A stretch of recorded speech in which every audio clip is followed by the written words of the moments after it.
Alrighty, we are back for our after show of House of the Dragon, episode 1, A Son for a Son. It's been a minute since we've been here, and we are back in Westeros. We're back with the Targaryens. We're back with the lies and deception, the scheming, and the murdering of characters. So we are here to talk about it all. Again, I want to thank you for everyone that joined me for tonight's watch party. Was a lot of fun. We haven't went live in like 4 months, 4 or 5 months. So it was great to kind of see everyone join the watch party. And by the way, since we have you guys in the chat now, can you guys hear me okay? Because I watched some of the replay from the watch party, and I think my mic was not set up for my microphone. It was coming from my computer's microphone. So can you do me a favor? Put a 1 in the chat if you can hear me clearly. Because again, on the replay of watching the watch party, it was my microphone for my computer, which you can hear me, but it sounds very like from a distance. So before we get into tonight's conversation, put a 1 in the chat if you guys can hear me okay. As far as like if it's clearly coming through, put a 1 in the chat. Rose, thank you. Thank you. Again, I wasn't able to read the chat from the last video, just because I haven't been live in forever and I forget to, check the chat, make sure everything's working good. So you guys might have told me in the watch party that you couldn't hear me that well. So I apologize for the audio for that, but you guys are putting 1s in chat. So we're good. Thank you. Thank you. Thank you. Again, my apologies for those watching the replay or those that watched that video. It sounds terrible, but neither here nor there. Thank you all for joining me tonight. Again, like I said in the watch party, happy Father's Day to all the fathers out there. And man, a father lost their child tonight, which we're going to talk about. The last 10 minutes of the episode was definitely something that I didn't want to. I alluded to it in the watch party, but I didn't want to give it away because I had heard about cheese and blood and cheese, but I didn't know like the full extent of who was involved and what all happened. I just knew that something terrible was going to happen, and we saw that. I believe the young man's name is Jaehaerys, if I'm not mistaken. The youngest son between Aegon and Helena. Their son is no longer here. And we'll break down that scene because that scene just felt weird. I don't know. We'll talk about it when we get there, but it just kind of the staging of it all and kind of the situation of it all just seem a little convenient. But obviously they're taking it from the source material. But we'll get into that. But before we get into tonight's discussion, if you guys can do me a favor, hit the thumbs up. But more importantly, we're live to interact with you all. So it's just me tonight. Maybe as the weeks goes on, we might have some special guests, but it's just going to be me and y'all tonight, having a good time talking about the episode. So definitely share the video.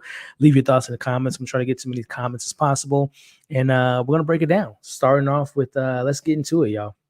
Let's get into this episode. So episode 1 is directed or was directed by Aaron Taylor. Now, if you guys, I talked about in the watch party, he's a Game of Thrones alumni. He's been a part of the franchise for a very long time. He's directed some amazing episodes of Game of Thrones, and he's also directed some movies that was not the greatest. The Terminator Genesis is one, which was one of, if not the worst Terminator film.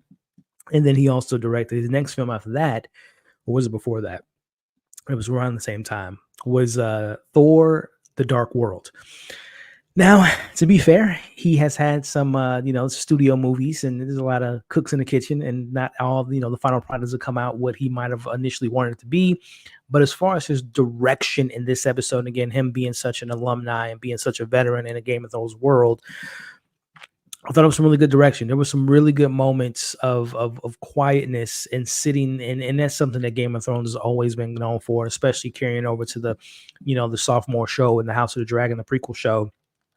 The times we get to spend with these characters at their weakest and lowest points. It's not all about the victories, the wins, the debauchery, and all this stuff. Sometimes it's getting to these characters' deepest and most intimate moments, and we got a lot of that in this scene, in this particular episode, especially because I will say, and I don't want to weave in and out as far as like pros and cons.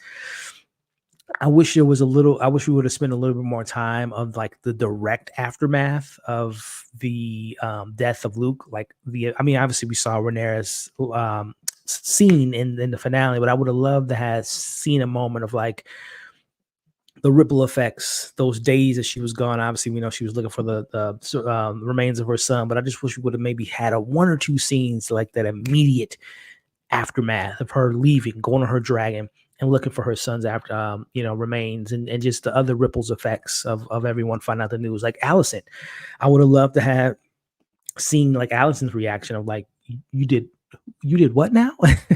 You killed who? So like I wish we would have had a scene with that. But putting that aside for now, I do appreciate, like I said, Alan do a good job with the Game of Thrones stuff. You know, I don't want to put a director in director jail, but TV seems to be your strong suit, my man.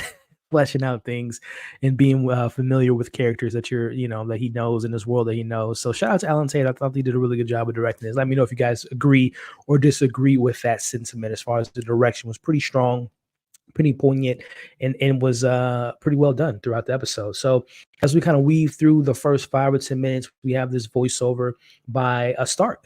I don't know if the show was intentionally trying to give us that familiarity of like having whoever, the Stark that was talking was kind of very reminiscent to like a Jon Snow, right? Kind of that deep kind of Winterfell type of tangibility. It kind of had that vibe. Obviously, we're going through the wall and going through familiar places that we've seen before. So definitely had some shades of like getting you back into that old feel of what we were used to going on the wall with Jon Snow and the other characters there. So I kind of like that. But as he's talking to Rhaenyra's son about what they can offer, because right now we're setting the stage for this war.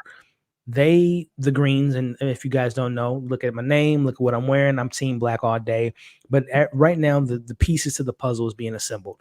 Right now, it seems like Team Green has the backing of the Baratheons. They also have, obviously, they have the king on their side. They have the royal army on the side. They have, all the things to their disposal. But at the same time, Black team is trying to recruit their own, We got 2,000 people coming from the wall, which is going to be helpful because we know that they're really well trained because they're not just fighting wildlings and humans. There's a lot of things in the woods that they had to, keep away from the west of the Westeros and all the other realms out there. So we're putting the pieces to the puzzle together. So I'm liking that we got that in this episode, that we're seeing the pieces being lined up, who's going to side with who's going to align on which side. And we all know this is why. I'll tell you what, man, this is why I am a Stark for life, because they know they're on the right side of history, and that's Team Black. So I love that they showed that the Starks have always been on the right side. Again, if you're Team Green, no disrespect, but you're on the losing team. So I always love that the Starks always have the right side of history for most of the case. I mean, they've had some bad things happen within their family tree or what have you, but I like that the Starks is on the right side of history, at least so far. We'll see how it all plays out when the dragons in the actual war, which I believe people that saw it early, I think we're going to get the first taste of war in episode 4, which is apparently on the same wavelength of like a Battle of the Bastards type of thing. So we're just around the corner from that. But speaking of around the corner, this is a dynamic that we didn't get too much of in season 1, and I hope we get more of this dynamic in season 2, and that is Daemon, the wild card, the loose cannon. Never know what he's going to do next. He's completely unpredictable. And we have Rhaenys, obviously the queen that never was. These are two dynamic characters that I'm fond of for different reasons. Obviously, I don't really support that many things that Daemon does, but I like a character that just is, again, unpredictable in the wild card. But then you have someone as regal, as someone that is patient, someone that has seen her family make terrible decisions in the past, and that is Rhaenys. So like two people on the same side, but they reflect and have different ideas of how to go about taking down their enemies. So I hope and I pray that we get more of Daemon and Rhaenys as we have them here. He's like, listen, hop back on your dragon, we go on to war. And she's like, bro, I just got done scouring and patrolling the waters to make sure we're good and the blockade's good. So, again, they have the same path. They want to make sure their legacy, their family is protected. They want to make sure that they can take down the Greens. But it's patience, Daemon. Right now, Daemon's just, again, the queen's out. She's mourning. We'll talk about her in a second. But he's just like guns up, guns blazing. We don't need to let our enemies regroup and know where we're coming. We need to strike while the iron's hot. And she's just like, now is not the time. And I'm not taking any orders from you anytime soon. You're not the king. So, again, correct me if I'm wrong. I don't think we got many if any, scenes between these two, but I hope that this is a small sample of what's to come this season of these two dynamic characters verbally sparring back and forth, agreeing to disagreeing. But to go back, if they end up agreeing with each other, if they are working on the same side at some point this season, that is a dangerous duo. Again, the queen that never was, Rhaenys, is such a, like I said, a person that has seen the highs and lows of her family's decisions and is a strategist in her own right, right? And obviously knowing that her husband Corlys has the sea at their hands, so she's a valuable asset. And then combining that with the warrior that Daemon is, the crazy man that he is, I really do hope that we get them on the same page this season, because that, like I said, with obviously Rhaenyra and all the other support that we can get, but those two are characters that I'm really, really excited to see more screen time on, and seeing their back and forth this season is going to be something pretty nice. But speaking of not being something nice, is mourning. Our queen is mourning, y'all, for my Team Black fans out there. I don't know if y'all noticed. We brought it up. At least I brought it up in the watch party. She didn't have many lines this episode. Literally only on one line, and we'll talk about that line. I think a very important line. But the thing about the performance from Rhaenyra, she doesn't need to speak. It's all in her eyes. It's all in her body language. It's all in just the motions of the character that just speaks so loudly without saying a single word. And just seeing her at first, you're thinking to yourself, where is she at? Where is she going? Why isn't she, strategizing to take out, the Team Green and coming up with a game plan? Well, like I said in the watch party, she just lost her dad a couple of days ago. Chronologically in the world of the game of House of Dragon, her dad just died recently.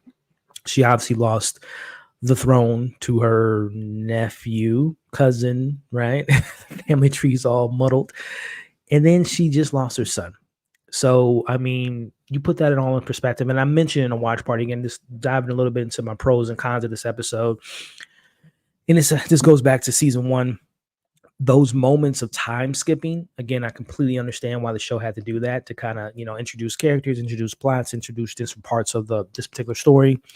But there were moments that I wish we would have spent a little bit more time in within those time jumps. And one of those moments was Rhaenyra as a mother, spending a little bit more time with the characters as a mother, her teaching her kids lessons, teaching her about what it means to be potentially a king one day once her reign is over. So we wish we would have had one or two more moments, or actually more than one or two more moments, but just more scenes between mother and son to really make the grieving process. Again, it worked because the acting is fantastic and the way the show sits with those scenes, and you can see the grief in her face. But I just wished from a, on-screen development, I wish we would have had a little bit more time with her to really, really lay it down on the audience. Like, this was an important, pivotal character that we've come to love, that we've spent time with. And when they die, again, when we saw it last season, it was heartbreaking, of course, but I wish that we would have spent a little bit more time with her son to really lay it down as far as just us grieving and us having that moment to really understand what's to come for Team Green, which is blood, all blood. But switching over to some new things that we got this season, I will say, listen, man, Corlys was hot and cold for me in season 1, right? He made some decisions that I wasn't on board with, and also he was gone for like half of the season because he was sidelined and was led to believe that he was on his dying bed, but he came back fourth quarter ready to play and represent Team Black, so we love that. But then he has this young man here, which I love the simplicity of this character's name, which is Alan. I love a good simple name in the Game of Thrones world. So many Jaharis, Jacaris, all those names can be a little bit confusing. I love that his name is Alan. It's not spelled traditionally how we would see Alan, but I love that it's just a simple name, Alan. But what I love more than the simplicity of his name, the actor I don't know his name right now, but I've seen him on a show by the name of Raised by Wolves, which was an HBO Max exclusive that lasted for 2 seasons. I'm a big science fiction fan. It was a great science fiction show, and it ended way too early. He's in the show as an android, fantastic. And from what we understand from this scene, he was the one that actually saved Corlys on the battlefild. And I'm assuming that this is a character we can look forward to seeing for the rest of this season. And I think if I'm not incorrect, I seen him in some shots in the trailer. So I think he's a character that's going to be suited up and ready for war. And I'm here for it because, like I said, if you haven't seen and then that's unfortunately that's the only thing I've seen him in was Raised by Wolves. But just based on that performance, he's a fantastic actor, and I love that he was able to pick up a big gig with House of the Dragon. So I'm really excited to see their dynamic, the ranks, their appreciation. Because Corliss says, I won't forget what you did for me. So I'm assuming that means as we go along, more things, he's going to maybe give him particular position in the army or on the ships and leading a crew. So I'm really excited to see what comes of this season with these two, especially from Corliss, because like I mentioned, we saw him the first couple episodes, and then he was gone for like 4 episodes and then popped up in the finale. So I'm really excited to see more of that.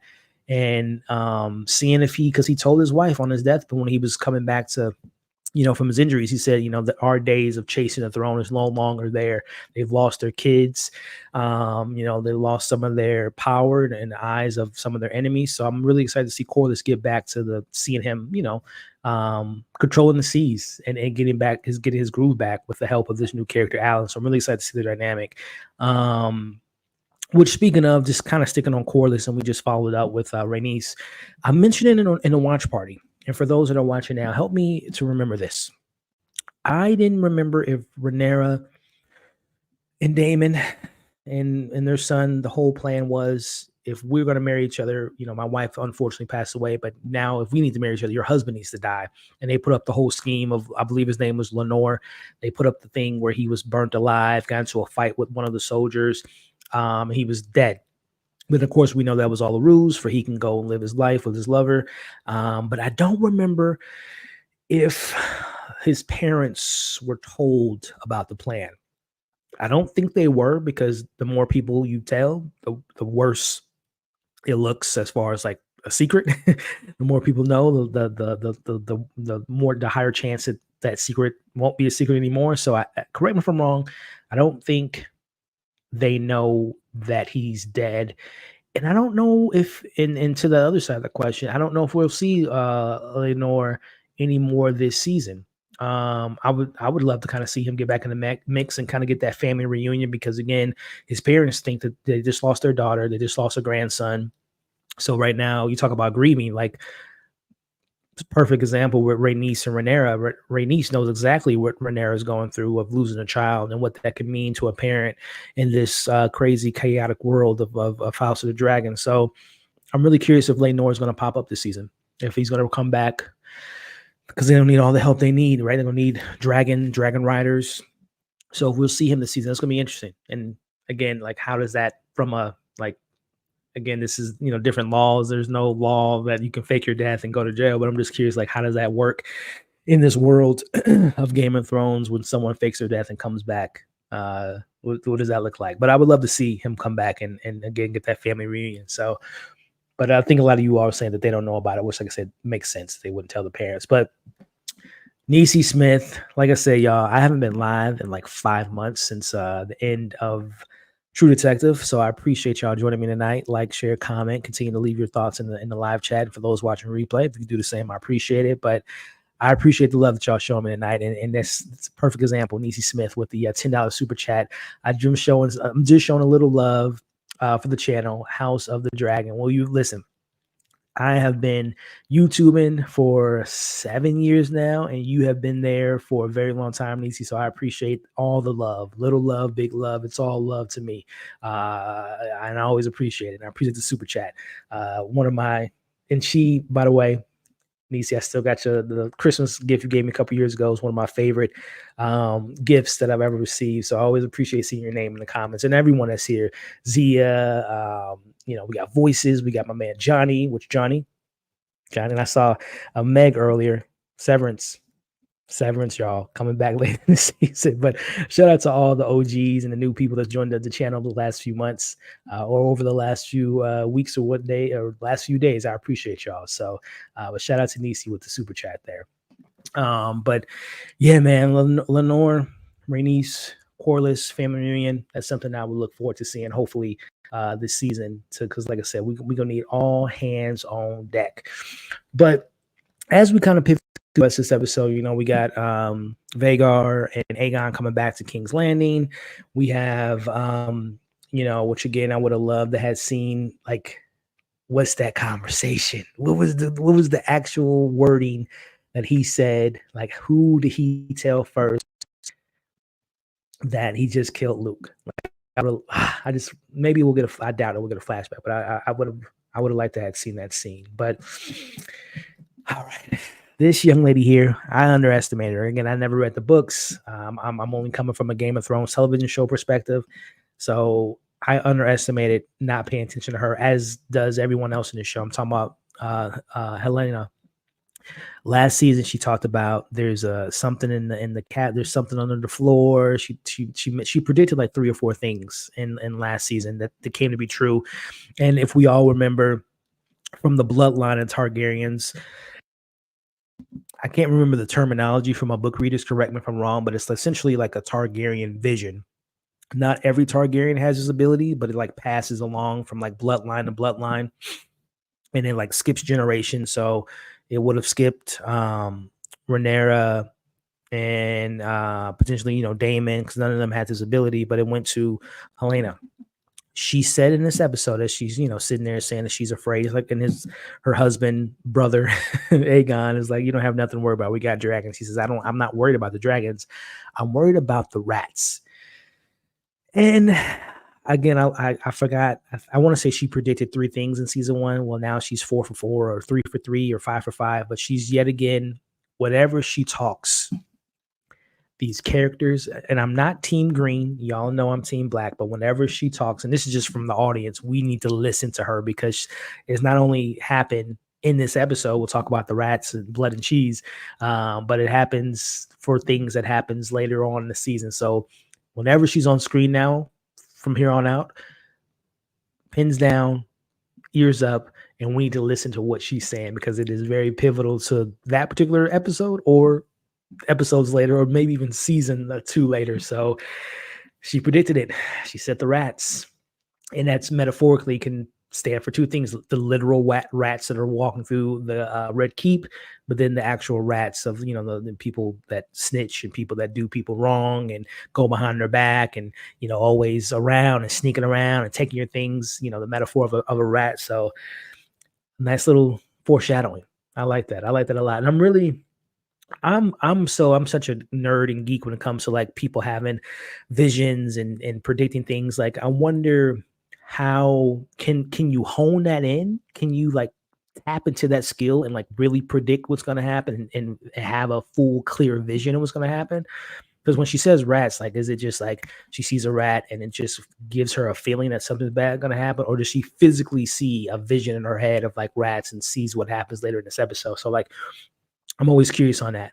And I'm also, again, not having ever read the books, I wonder, is there a point in this show where they're like, speaking to the mic, please, like, what are you thinking? What's going on? What is your vision? Like, I wonder if any of the characters pay attention to her, because she's so dismissive, like she's so quiet, and we'll talk about her like kind of cowardly ways at the end of this episode. But I'm just curious if anyone pays attention. Her mom, her husband, brother, her other brother, who some people speculate that Aemon might be the actual father of those kids. I don't know if that's been confirmed in the books or not, but I know that was like a theory that people had. But I wonder if anyone actually pays attention to her and like listens to what she says moving forward, because like I said, everything she says tends to come true. So definitely curious to see what comes of her. The beast beneath the floors of the boards, dragon dreams. Thank you, Vic. I don't even remember what I said. I don't even know what I said, but anyway, yeah, thank you. Yes, Severance is coming later this year. But yeah, like I said, I wonder if that skill can be honed in, can be fine tuned, and she can really be someone that can truly make a prophecy of something coming true, and them being prepared to what's to come. But like I said, as of right now, they don't listen to her. And after this episode, I don't know if how people are going to feel. I mean, she can't fight against those guys. She would have died, but she could have screamed. She could have did something. But anyway, speaking of screaming, perfect segue into a little love-making scene that was not love-making, but a pleasurable. I don't want to pull up too many things, because obviously, YouTube can take that the wrong way. Let me see if I can find an appropriate screenshot of these characters. I'll just go with this one. Y'all know what scene it is. And it's tell me, did I miss something? Um, when was this a thing? Cole and Allison. When did they start hooking up? Is this a new thing? Am I tripping? Was this like presented? This is the first time we've seen them be physical. Obviously, if you go back to season one, there was hints. They alluded to it. I believe when she was like younger, when we saw the younger versions of Alicent and Rhaenyra, there was like a moment where she would like give him glances and, you know, flirtatious looks towards him. But I don't think it was concrete that there was like actual like an attraction mutually between the two. Obviously, he is indebted to her because the night of the wedding, when Rhaenyra married Lenore, he was going to take his own life after he killed Lenore's lover. I believe his name was Joffrey, if I'm not mistaken. He was going to take his life because he was in such a listen. Going back to my season one, and it's all coming back to memory. I did not like this character. At first, he was so. I'm like, oh, this is the Jon Snow of the show. This is the noble warrior that's going to stand by our. You know, he's going to whatever side he lands on. He's going to have his noble reasons that he's on that side. As soon as he hooked up with Rhaenyra, and listen, I'll I'll try to put myself in his shoes, even though he's Team Green. Y'all know how I feel about Team Green. From a character perspective, he made an oath. He broke the oath, and he, hooked up with Rhaenyra. But he has a decision. He's a grown ass man. He didn't have to hook up with her because after he hooked up, he's going to boat like let's marry each other, let's run away with each other, blah blah blah. She's like, bro, we can do this. You can just be my side piece. I'm not about to marry you, man. I'm my eyes is on the throne. But we obviously know what happened from there. He just became a mega hater, a super hater on Rhaenyra and everything she stands for. So, but what's the saying? The calling the kettle black, whatever. Because now he's hooking up with Allison. What happened to your morals? What happened to your ethics? What happened to your code? Now you sleeping with the queen, and not even that. Speaking of the queen, excuse me, Allison, what are you doing? Is the question I have. She was mad at Rhaenyra for sleeping around, messing around, and lying, and now, and by the way, I give Rhaenyra a little bit of leeway because she was a damn teenager. These are full on adults, Allison and Cole, doing deceptive things behind people back. They're hypocrites. This is what I'm getting. This is why I don't like Team Green. They're huge hypocrites. They're liars, cheaters, and just the worst. Shout out Team Black. But no, in all seriousness, like I said, let me know in the chat if I don't think that they ever hooked up in season one. It was just more of like a mutual respect and a hatred towards Rhaenyra that kind of bonded them together. But I never knew it was romantic. I mean, it makes the two attractive people. He's protecting her. It's a little late at night. Her husband just died. And to be fair, R.I.P. To the king. My man was a skeleton. She probably hasn't gotten anything in many nights. So I understand. But I don't understand because they're hypocrites. But nonetheless, this is going to be interesting though because when we looked at them as like people that respect each other, that had a mutual agreement of like taking down Rhaenyra, it was just all professional. That's a layer that you can kind of understand where that story goes, and it's it's going to be, like I said, mutual respect. But now when you add in the romance and you add in the attraction and you add in, we know Cole is a little punk ass, you know what? He can easily fall in love. When you put the thing on him, ladies, you got him wrapped around your finger, which I think now we're going to see that with Allison, which might come with some complicated things, jealousy, lies, deception, secrets, pillow talk. So this adds another layer to the show that's going to be very interesting to follow moving forward. Is this relationship between Cole and Allison? How long will they be on the same page, and will they allow, I'm looking at you, Cole, their emotions to get in the way of making logical decisions? We'll see. And also on the back end of that, who else is gonna find out about this relationship? Because Helena, she just saw her mom, it was later in the episode, she saw her mom hooking up. I don't think she's gonna tell anyone, but you never know. But who else is gonna know about this relationship? Who's gonna use it as leverage? Because the queen sleeping with the king's guard, that's not, I mean, we know Cersei was messing around and sleeping with her brother and others, but this is a different time. So I'm very, very curious on what that could mean for the show. And, I'm thinking about Aemon, for example. Cole taught him everything he knows. He's the baddest man in the land with the sword.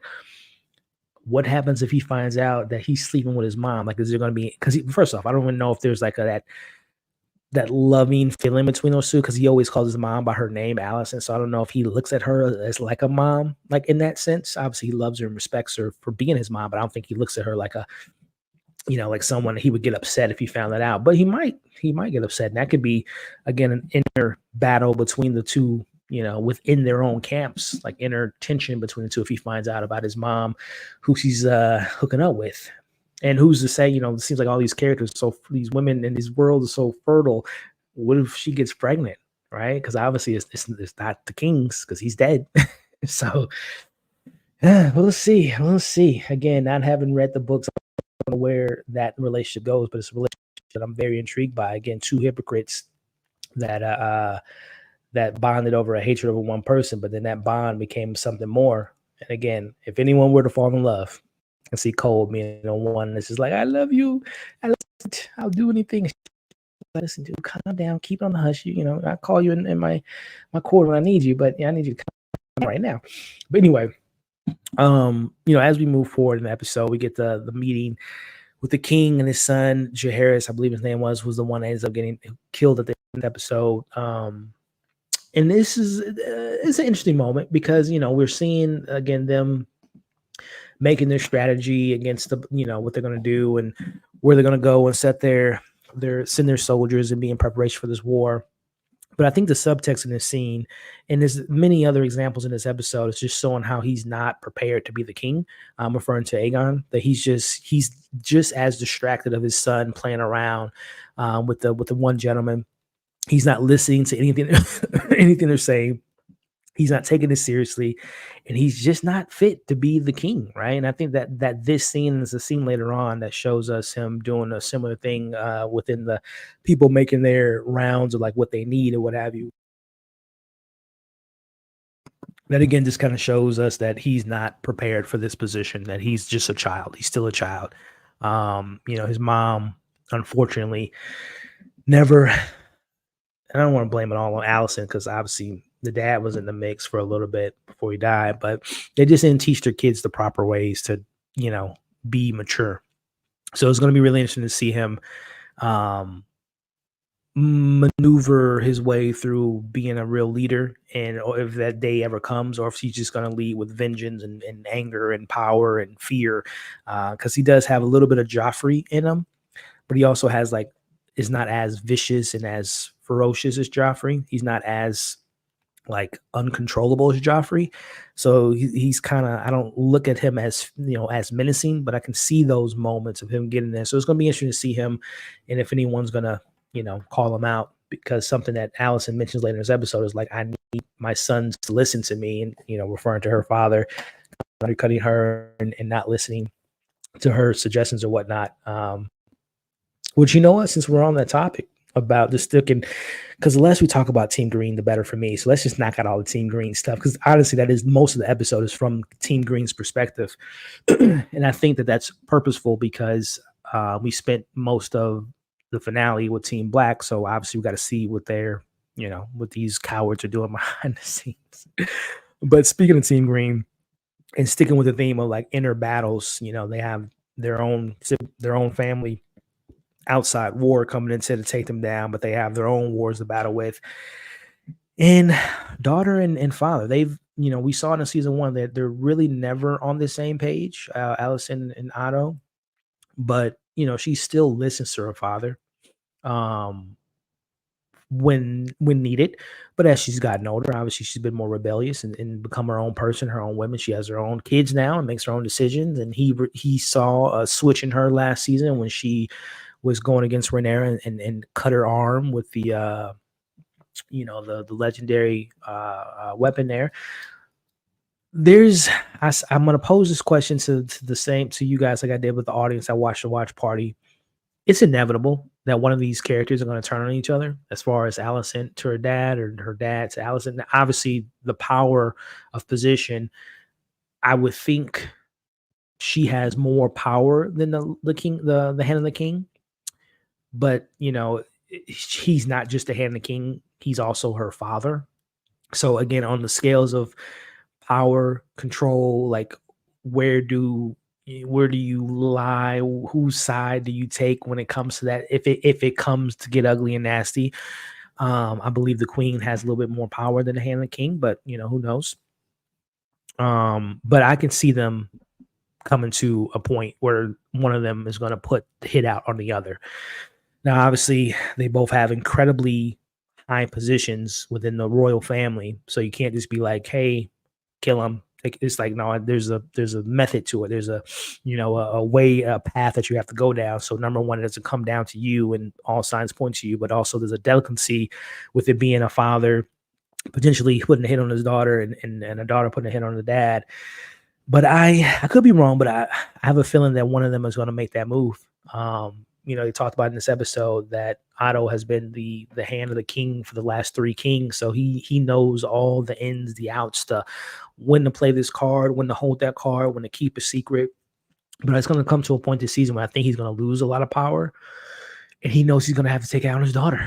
I think I could be wrong. He's going to have to sway. He's going to have to get in his son's ear and really push it on him to get his mom out of that position of power, whether that's him finding out about Cole, and using that against him. Your mom's unfaithful to your father. How long has she been sleeping with Cole, right? You can play that angle. He can also find out about was it Larry's Strong, the cripple who killed his father and his brother last season? Whether he gets some dirt on him and finds out that she had a hand in those assassinations. I say all that to say Otto got some dirt on his daughter. That if he wanted to play to the king's ear, his grandson, and say your mom is not who you think it is, who she think, she's not as pure and innocent or, as you think. So I can see him playing that angle. And for her, I mean, she doesn't have too many secrets to tell about her dad that would be beneficial to the king. Obviously, he put a hit out on the white worm, and he's obviously done some scheming things. But the person he schemed with is no longer here, right? He obviously put his daughter in position to go to the king's corners to, consult with him losing his wife and whatnot. But I don't know if that's enough evidence to use against him. But either way, man, I think it boils down to they're not going to just be fighting against Team Black. They're going to be fighting against themselves. So let me know in the chat. Who's going to turn on who first? Is it Allison taking her dad out and going down that path of trying to get him out of the power position? Or do we see potentially the dad, Otto, finding a way to get into his grandson's ear and say, your mom is not who you think she is, and you need to take all the powers away from her before she ruins the kingdom. So again, I'm really happy for this. I love seeing, Cole, Allison, keep messing around. Keep sleeping with each other as much as you can.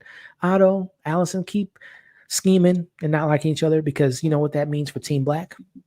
That means we don't have to waste an ounce of blood, energy, or sweat to take y'all out, because y'all just going to eat each other up. You're just going to tear each other apart from the inside out. So by all means, keep at it. Keep at it at each other, go at each other's throats, so we don't have to worry about y'all, which I know is not going to be the case, because how boring would that be, seeing a family tear each other down from the inside out? But I think there's going to come a point where it's going to be multiple battles fought on each sides. And listen, I'm Team Black. I can admit when our team kind of steps on each other's toes. We know Damon is not someone that's reliable, so I know he's going to cause some turmoil within Team Black, and there's probably going to be some power struggle between maybe Rhaenyra and Rhaenys at some points, but it's not as deep and as controversial as Team Green. So we got some issues on Team Black. I will admit that, but it's not as crazy as I think it is on that side of the coin. But speaking of coin, man, I don't know how people like him stays around like the little fingers of the world. We have this scene here where he's pretty much telling, number one, he's jealous, right? he makes a comment to the queen and says, I was trying to go to your room earlier, and I heard you were busy. So he's jealous, right? We last season he was pleasuring himself, and I think that this was like a thing that they did where he would do a favor for her and she would do a favor for him, which is, we know what he did last season with the feet scene, Quentin Tarantino over here. But so I wonder if that's gonna play any, if at all, a situation where he's jealous of Cole and he has, a knight get his honors and all the titles stripped away because he's done something, which is looked upon badly, which is sleeping with the queen. So I, it's always these characters, like I said, like a little finger. Like, how the hell do they weasel their way through so much and not die? He's gonna be a mess. But again, listen, I'm gonna put myself on the screen one more time. I'm here for it. I hope he mucks up everything. I'm glad he's on their side because he's a weasel. He's a coward. He killed his own brother. He had his own brother and father murdered. What kind of man is this? So I am so glad he's on Team Green because I want them to just kill each other from the inside, right? It just makes it so much easier for Team Black. But anyway, before moving on, again, we got across Insta, or what am I on? X, YouTube, and Facebook. We got over 130 people watching live. I appreciate y'all. Again, happy Father's Day. I know the day's almost winding out, but I hope all the fathers out there had a great day. Hope you're having continue to have a great rest of your day. And listen, I'm one of those people, Mother's Day, Father's Day, we should celebrate, the mothers out there and the fathers of the world every day. 7 days a week. It shouldn't just be one day. But either way, neither here nor there. Happy Father's Day to you all out there for the wonderful fathers. And thank you all for joining me tonight. Again, like, share, comment, leave your questions, comments, concerns in the chat. When I have a section towards the end to kind of look at any questions you guys might have. And I see you guys' comments. I appreciate it. But keep them coming. Keep them coming. I love reading you guys' commentary. And I hope you guys enjoy the commentary from my end as well. So I appreciate y'all, man. Y'all are dope, man. Like I said, I'm nervous going live tonight because it's been a minute, man. And it's been, like I said, like 5-6 months. And it's just like, when you in them, and I used to go live like every day a couple years ago or like every other day. But when you take your foot off the pedal for a while, obviously I was still making videos, but I just wasn't doing live content. You're a little rusty, right? You forget to turn on your mic like I did in the watch party. You're clicking this button, that button, this, that, and the third. But anyway, we're here now, and I'm just, I'm dusting the dirt off the old live days and getting back to it because we will be going live every week if time allows it. But either way, I appreciate y'all. Is what I'm getting at. Moving on to the rest of this episode. And again, this goes back to what I talked about with Rhaenyra, not more than one line, but it's all in the emotions, it's all in the eyes, it's all in the way she carries herself in this episode. You feel the weight. Again, I talked about it that I wish you would have spent more time with her as a mother and with her kids, happy, sad moments. I know we got a couple of them in the seasons, but we didn't really get that a full development. Like we didn't see, like an Arya growing up from an 8-year-old to a 16-year-old or a Sansa, and see those development stages and having them interacting with their parents throughout the time before obviously they lost their parents. So we don't get that much screen time with these characters, but it's all about the aftermath, right? It makes up for that to an extent. So we find out early in this episode that she's been gone for a few days. And like I said, I'm thinking to myself, where is the queen, man? We need to prepare for this war. We need to all hands on deck. But we find out in this scene that she's been looking for the remains of her son. And war, no war. I think there's I think some of the best characters in TV and movies, when you have someone as stoic and powerful in the position of power that she's in, it's always great when they're just like guns down, guns blazing. They got a moment to grieve and then they're ready to get back in action. But I love when we get to spend time with the characters at their lowest points, because when they do, Team Black ultimately get hopefully victory at the end of the day. It's these moments you remember when they were at their lowest to get to their high point or to get a redeeming moment of getting. We'll talk about the line in the middle of this episode, but I love this, man. Again, this makes up for some of the stuff that I wish we would have got on screen, which is the mother and the son relationship development over a period of time. But to see how much she meant to him, that she's willing to put this, like, more than, there's going to be so many lives lost in this battle. There's going to be so much lost in the battle. And she knows it's on both sides, but she's able to put that aside to be a grieving mother to her son that she just lost. I love those moments. I love these moments of character because it shows the meaning. You care, you get to spend some time with these characters. So I love moments like this. And that, it's an impossible task. She obviously wasn't going to find um peace in finding her son, and not to be funny, but in pieces. But there's a little bit of resolve, a little bit of closure that she's able to bury whatever remains she's able to find of her son, and to not, forget her son and just forget everything that came with the loss of it. But it's just like, it's in honor of my son and getting the revenge that she deems right or wrong, that she deems to be right. So I really love that, man. Again, I'm if you can't tell, that's my queen. I'm a big fan of Rhaenyra as a character, even through some of the bad decisions she's making when she was younger as a kid in season 1. I still is a big fan of the character, and I like this moment for her because now she has, like I said, I don't think she's fully not going to recover for this, but she has the temporary ease of like, now everything I'm doing moving forward is in honor of my son. So I really do appreciate that from the character and getting that moment. Really, really nice moment, man. I appreciate it. And just, seeing her being emotional really puts things in perspective. We're going to move past, again, I talked enough about that. We'll talk a little bit more about Team Green, but we do get that scene I was talking about earlier with Aegon being on the throne and listen to the people, sheep, the guy needs a sheep, but they can't give up sheep because they need their sheep to feed their dragons. Which, I can understand where Otto was. Again, I don't like Team Green, but just logically, it makes sense. Like we need the sheep. We're going to be fighting for God knows how long. We're going to need as much energy for our dragons as possible. So I understood that. And I actually understood. He's an idiot. He's immature. And he's just a terrible king.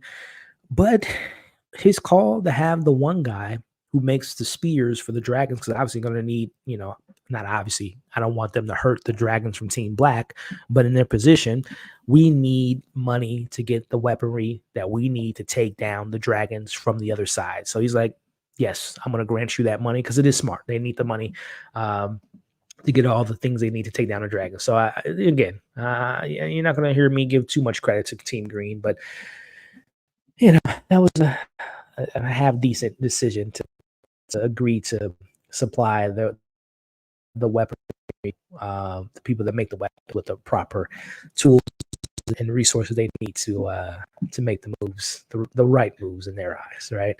But he's still an idiot, still a terrible king, and not fit for the position of power. But I'll give him a victory.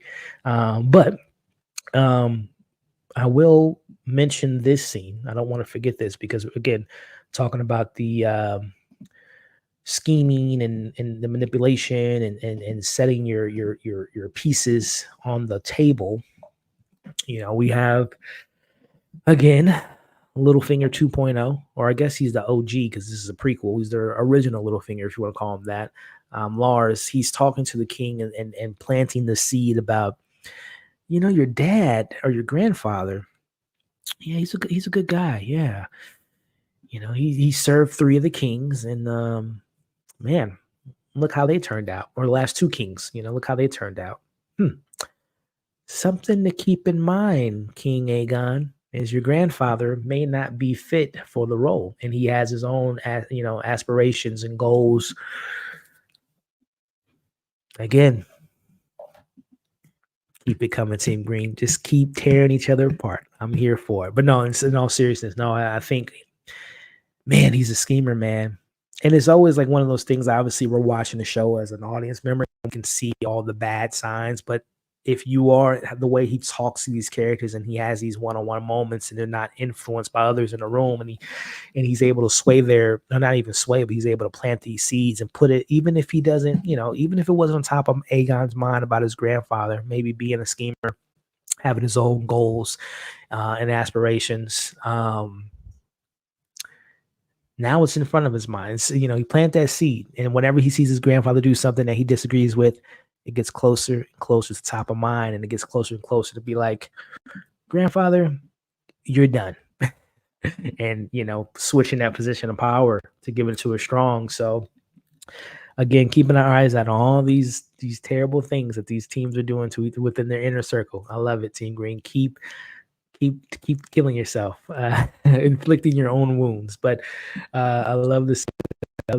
But as we kind of move forward, again, I kind of alluded to it, the conversation being had between um, the two characters, the father and daughter, Alicent and Otto.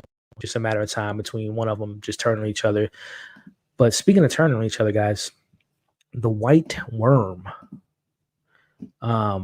someone that, I mean, I think it was obvious when they said they killed her. I'm like, you can't kill that character like this. There's no way she's dead. And lo and behold, she's still alive. But her empire burned down.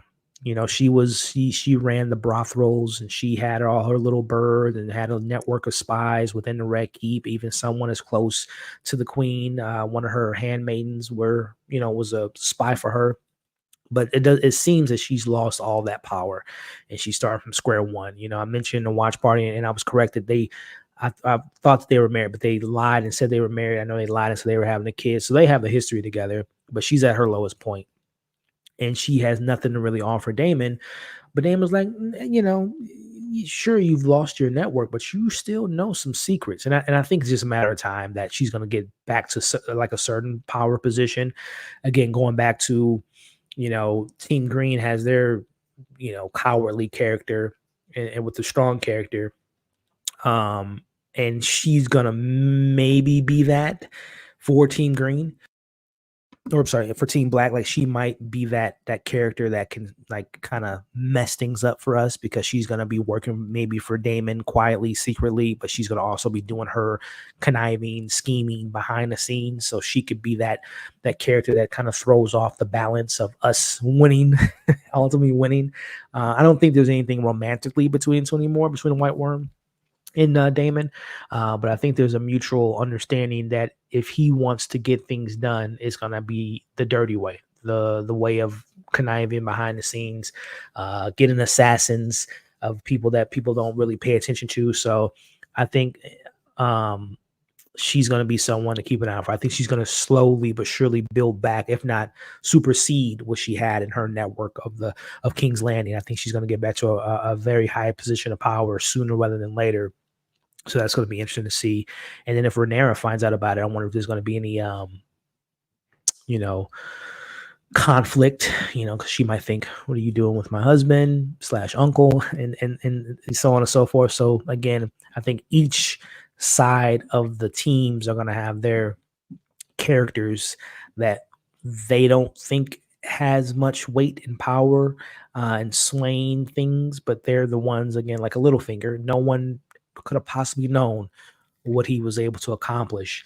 And honestly, he was the one that literally, when you go back to Game of Thrones, Littlefinger was the one that set the stage for everything that came throughout that show, as far as all the negative stuff, because he was scheming. So yeah, hopefully maybe Damon catches game quicker and doesn't allow her to get, in those positions. But I don't think you bring a character back like this without her mucking up things. So definitely someone that I, as a Team Black representative over here, that I'm not looking forward to seeing messing some things up. But as we move along, again, he goes to her and says, I know you don't have your spies anymore, but you know some stuff. So why don't you go ahead and tell me? And, she shares there is someone that knows the Red Keep better than anyone. I don't want to neglect this moment, because, again, I like these more quieter moments of vulnerability and reflection and grief. We don't have to spend too much time on it, but just to address it, I think both of these characters right now are feeling a bit responsible for what happened to Luke.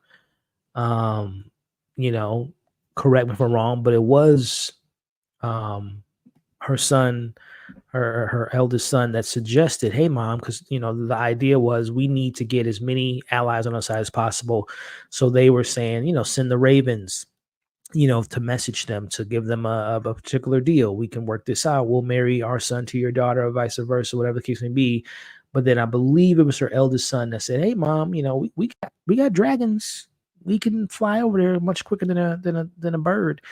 And then of course, she's a queen. She could have said no, but she agreed to it and sent them on the mission. So I think they're both feeling a bit of regret that they suggested that and that they went along with it. And I like that they have this moment to embrace. Again, going back to one of my biggest issues with maybe not having spending time with Luke and his mom and her other kids. These are those moments I'm referring to. Now we get to see she lost a son, and now she's going to probably hold her sons closer, and we're going to get those more moments of seeing them, conversating and really developing a relationship, not off screen but on screen. So again, a vulnerable moment, but a moment I think is important, that I think both these characters will not make that mistake again, um, to do these solo missions and to put themselves in a position of potentially, right. So it's definitely something I think both these characters will learn from, but also use that as a way of vulnerability, that we will never get to this point. We will not lose another, to Rhaenyra. I will not lose another son, and to Jace. I won't lose another sibling. I won't lose another family. Anything I can to protect them. So definitely something to keep in mind. So listen, this is the moment.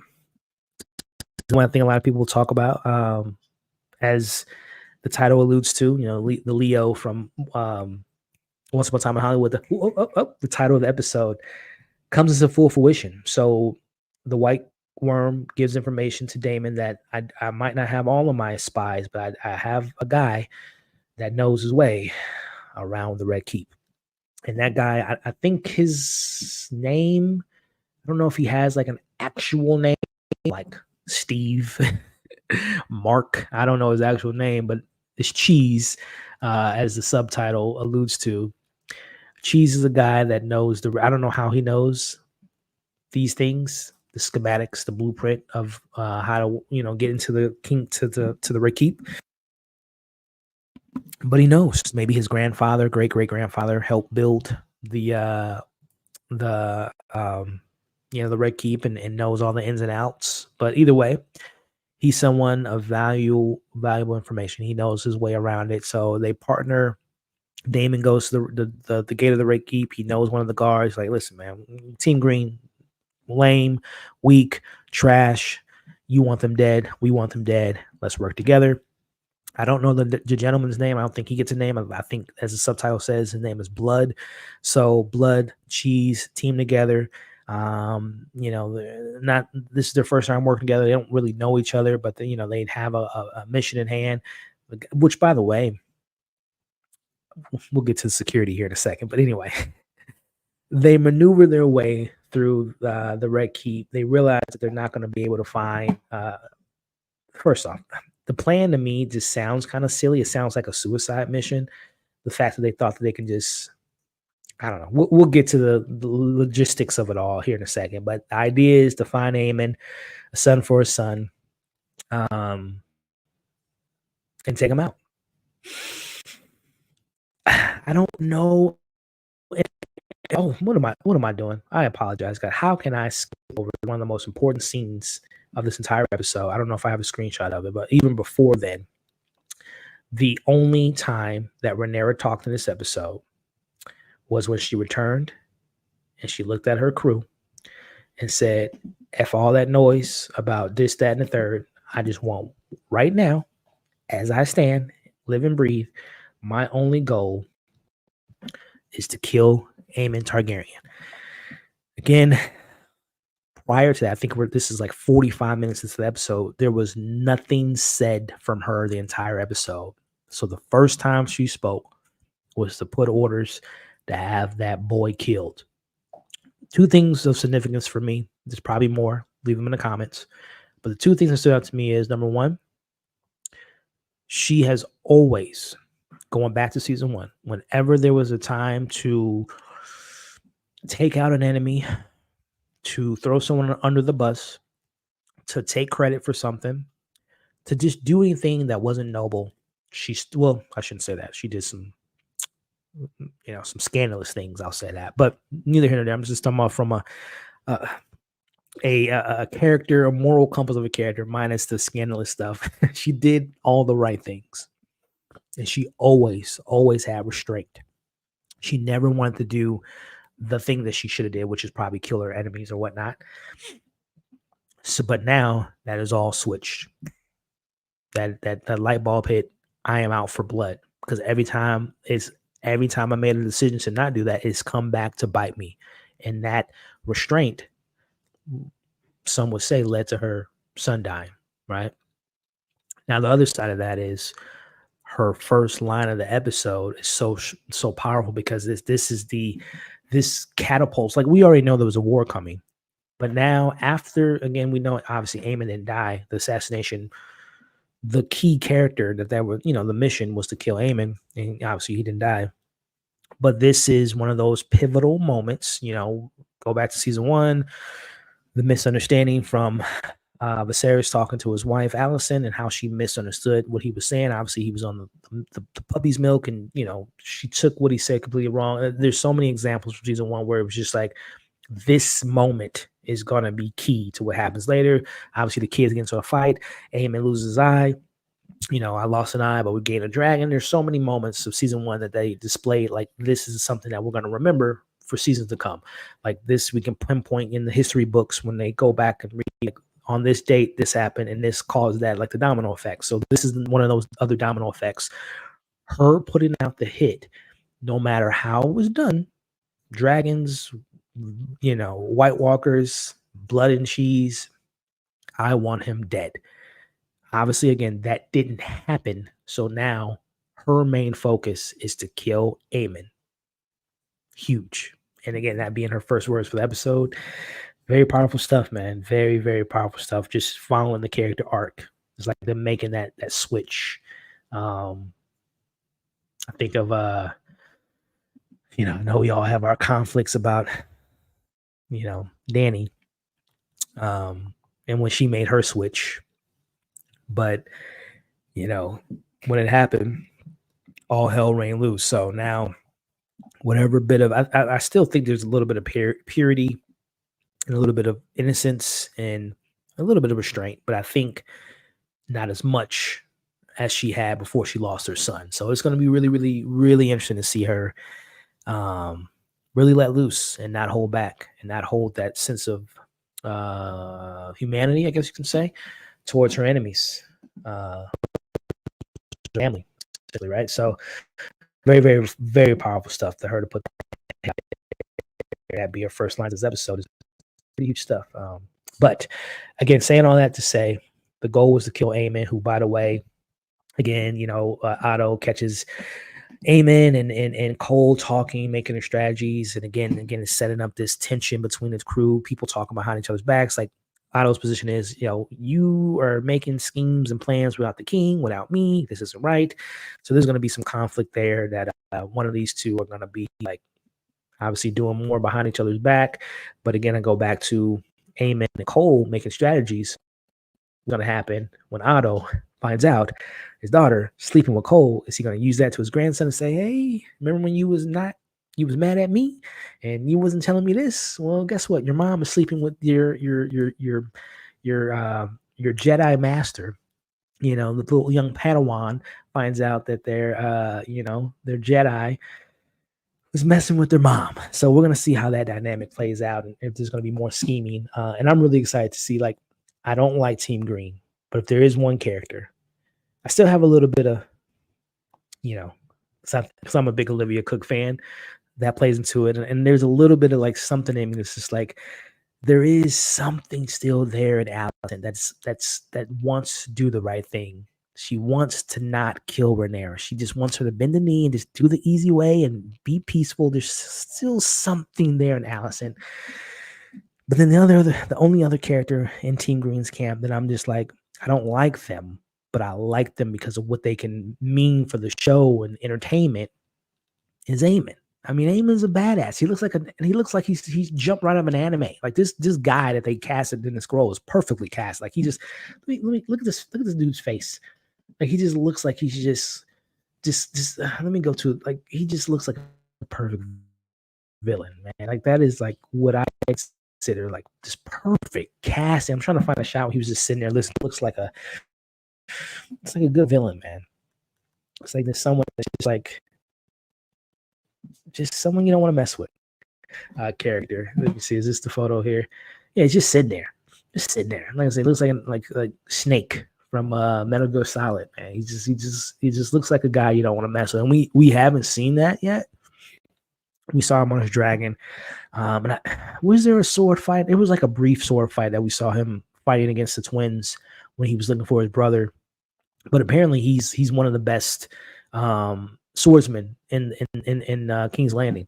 He learned from Cole, which Cole's trash. But anyway, he learned from him, and he's probably learned his own little skills, behind the scenes, honed in on his craft. So I hate to give Team Green some credit, man, but I'm telling you, man, Damon's someone. Would you say? The chin is yes, the chin, the eye patch. I mean, the kid has it all. The dragon. I mean, he literally is like the Damon, like a younger version of Damon, essentially, just not as perverted. Like we haven't seen him, tap into that, which might make him a better version of Damon, because obviously Damon has his he's easily swayed, sexually, and he has a lot of perversion and evil, devious things. I'm not saying that Eamon isn't devious and evil, but he doesn't seem to be as distracted as Damon is. So he seems like he's like a much better, I don't say much better, but he seems like he's a more focused version of Damon, a more purified, refined version of Damon that doesn't need all the extra stuff to motivate him, right? So I say all that to say this. Listen, I haven't read the books. Or whatnot, but I correct me if I'm wrong, but I've heard that there will be a time that Damon and Amon will come together, not in a good way. Swords, dragons, fighting in the air. I don't know the outcome, which is exciting, but I do know that eventually those two trains do clash, and I'm here for it. I'm here for it, man. I think what is the name of it? It's like the battle of the dress. It's like the fire and ice. It's the sayings, blood and cheese. Like there's a certain title that goes with them coming together that I think is a title of one of these episodes. Which let me look up right quick. So when you hear this title, anticipate something happening between those two characters. I can't remember. I could be completely wrong. Could be just making this up in my head, but I'm pretty confident that when those two stand off, which is inevitable, that's not a spoiler. I think just from a narrative perspective, you can just tell that that's where the show is headed. Is those two coming to face each other.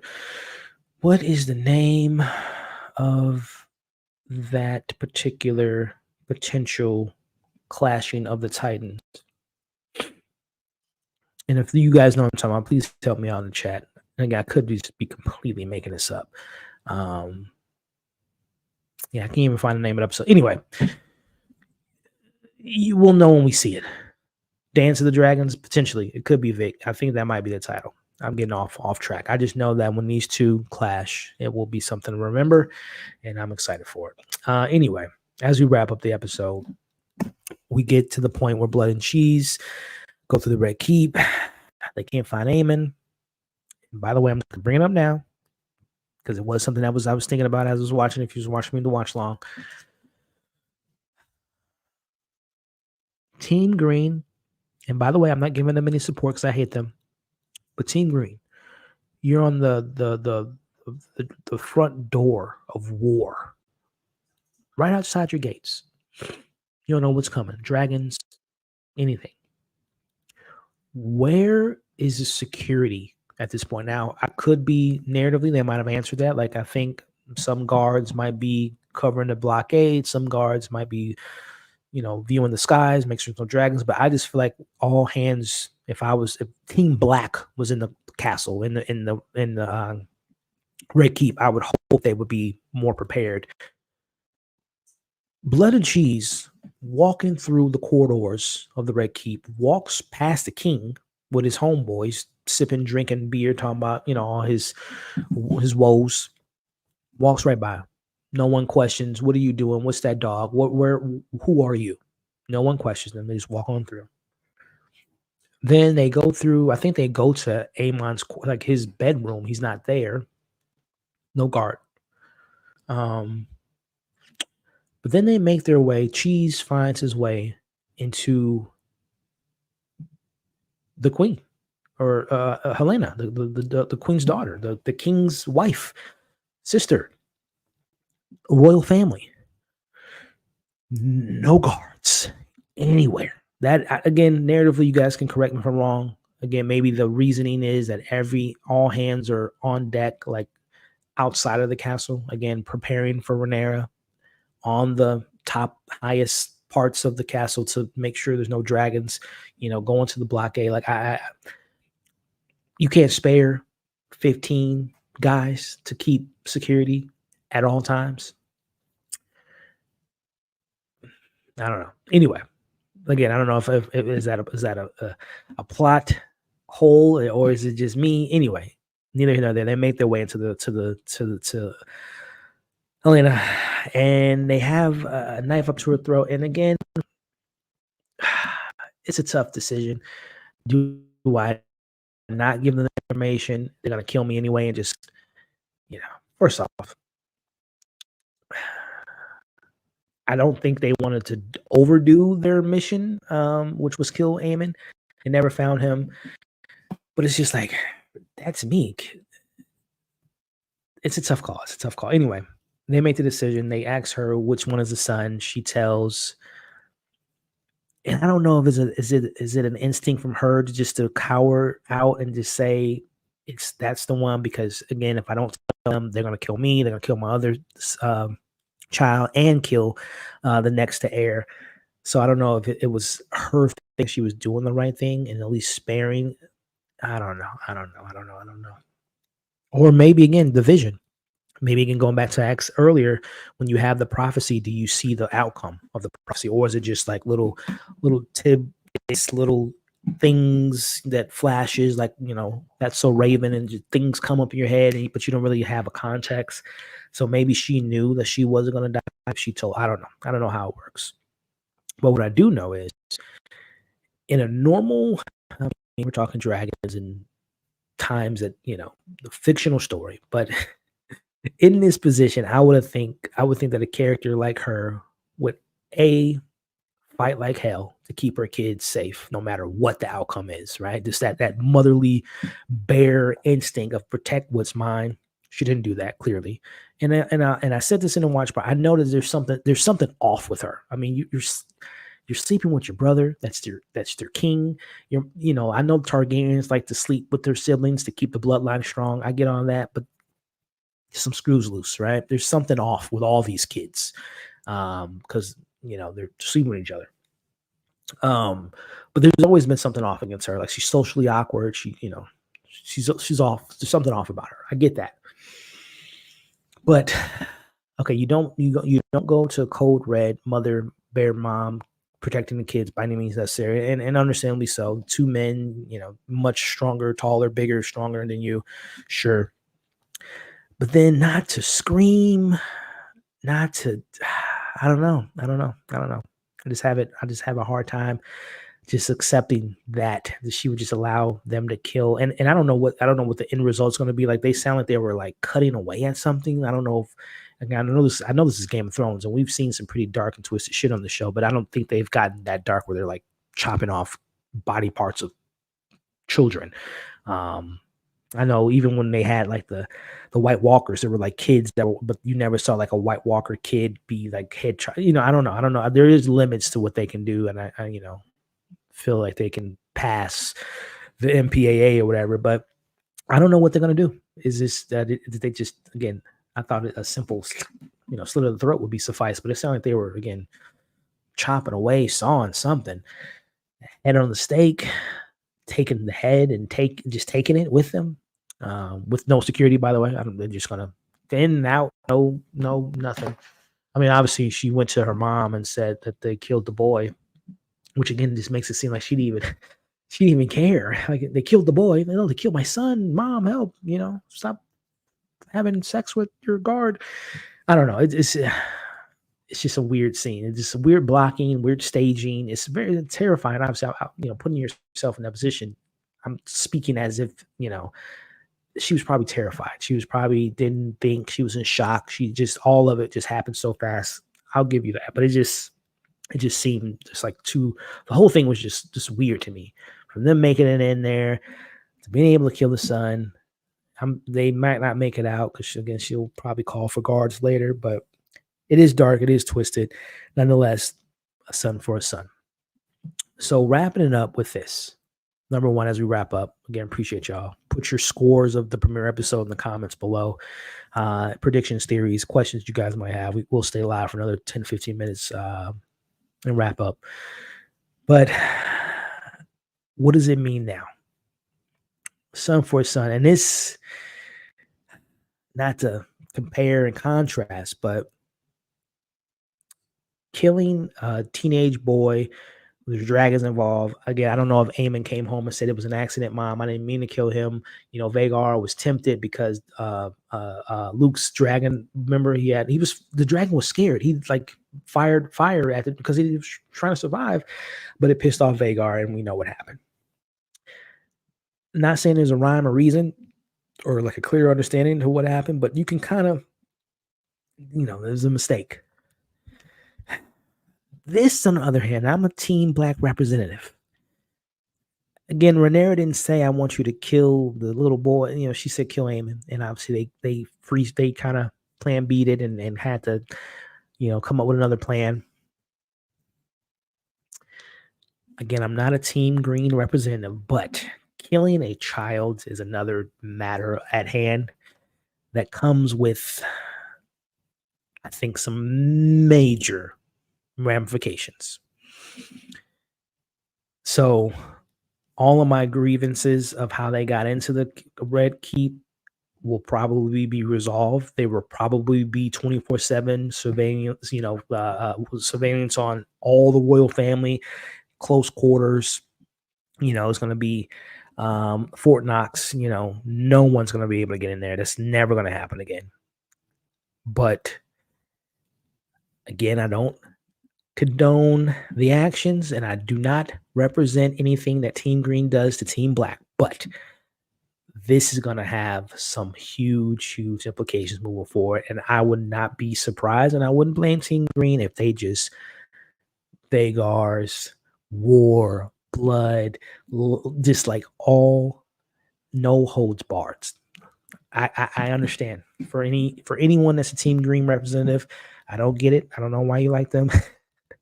But I get like the understanding of how Alicent, but also the king, that's his son.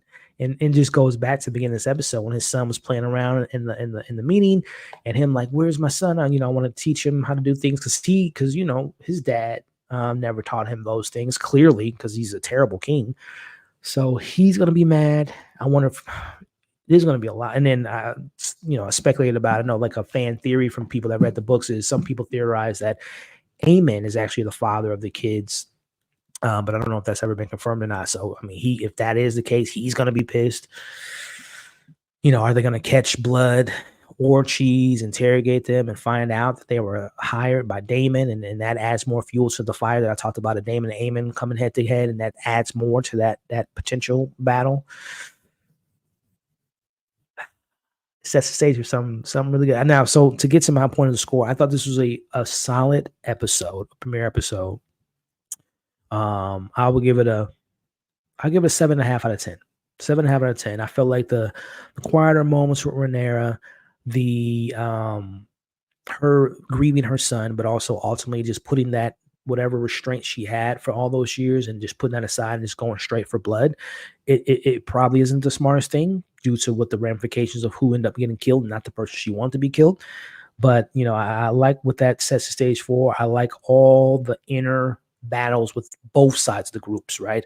The Damon and Rhaenys, the Damon and the White Worm now on board. Otto and his daughter, Allison Nicole relationship, and what's that mean moving forward with emotions now being involved because they're clearly, there's one thing of just a little pleasure and when we first saw, but then he going in the corners and they smashing every other night. So there's going to be some emotions involved for sure, at least from his end, because we all know that he's that boy. Whoosh. So we'll see what comes of that. But no, I thought this sets the stage well. It just to me, it was like there were moments where it's just like moving along. Can we go back to this character, that character, whatnot? And like I said, the staging at the ending to me was just like a logical thing. I'm just like, where's everyone at? But anyway, like I said, 7.5 out of 10 for me. And I'm really excited to see obviously what comes forward. Like I said, haven't seen any of the future episodes, but I've heard that episode 4 is the episode that's going to have everyone talking. As far as like action wise, because apparently it's going to be like on a scale of Battle of the Bastards, which let me show y'all something. I don't know if you can see it, but my does that clear up? I don't know. That's my screensaver is Jon Snow, ready for the world. So I don't know if we're gonna get iconic. I don't know if there's a character on either side of the fence that would have a moment like that. But anyway, dragons, fire, blood, swords. I'm here for it. And if that episode includes that battle between Damon and Aemon, I'm here for it. So again, 7 out of 10, 7.5 out of 10. Solid. I'm really excited to see what comes forward, moving forward. And excited for the rest of the season, man. But before I wrap up, man, questions, comments, concerns, theories, predictions, shoot them away. I'm trying to get to many comments as possible. Starting off with my man, Tony Movie Chappie. It's been a minute, Tony. Hope you're doing good. Appreciate the love here, man. The 499 super chat. Welcome back, Elliot. Any plan on doing movie news again and potential watch along in the future? Movie news? I never did like a movie news show, but if you're referring to like when I would cover Marvel and we would have our Marvel discussions and also combine like Marvel news. I don't know if that's what you're referring to, but either to answer your question, yeah, more watch alongs to come. We'll be doing a watch along for each episode of House of Dragon, and maybe bringing back some movie watch alongs. Like I wanted to do one for Dune, but it was like a busy week for me when it premiered on HBO Max. But yeah, we'll definitely do more watch alongs. And like I said, I've personally never did like a movie news show, but there's an idea. What did Nick Fury say? There was once an idea, but there's an idea that I have that is on the lines of like not just movie news, but just kind of like a podcast. We'll see, Tony. We'll see. But I appreciate the 49 super chat. I appreciate the question, and like I said, at least one of those things, more watch alongs for TV shows and movies coming soon, my friend. But I appreciate you. Let's see. Let me scroll up and see y'all scores again. Put your score in the chat. K gave it an 8 out of 10. Yeah, nothing but blood and fire moving forward. I love that. Put that on a t-shirt. Okay, and the same. Okay, got another 7. Oh, you said, what's up, Johnny? So your reasoning was they're arrogant. They were just like, ain't no way they gonna come on our camp, kill our kids. I get you, but it's still. Man, someone, at least Otto is like, yeah, y'all can be arrogant, but I'm gonna have, rotations of guards. But anyway, Silver, what's up? 8 or 9. Okay, that's solid. Pretty high score. I have a feeling this will be the lowest score. I hope you're right, and I think you will be right. Because let's be honest, it's most premiere episodes, whether it's a premiere for a new show or returning show, like even like The Boys, for example. I don't know if you guys watch The Boys or not. Fantastic show, but their first episode out of the gate, to me, if you saw my reviews, I'm like, something's off, right? And there's always that thing when you take it 2 years off, you got to get back into the groove. Like I watched, my own breakdowns, and I watched a couple other YouTubers that did some recaps to refresh myself. But there's always like that, it's been a long time. Let me get back on it and get back into the mood. So there's always that. And now, don't get me wrong, there's some premieres that are just excellent right out of the gate for new or returning shows. But this one was solid. But I think you're going to be right. I think this will be but because by no means I think this was boring or terrible writing or terrible. It was just like there was just getting back to it, right? Not all shows are just going to come out of the gate just swinging and just and to be fair, this show has never been, and this goes with Game of Thrones. They've never been like action packed, high obtain action every episode. They're always about the characters, the development, the conversations, the scheming, the politics, all that behind the scenes stuff. That's always been like whenever we talk about Star Wars, I hope that it's Star Wars in space meets Game of Thrones. Marvel, I hope it's, we always talk about that. And I think when people, at least when I refer to, I hope it's like Game of Thrones, I'm not referring to the action. I'm referring to the politics. I'm referring to the characters. I'm referring to the back and forth, the conversations. So,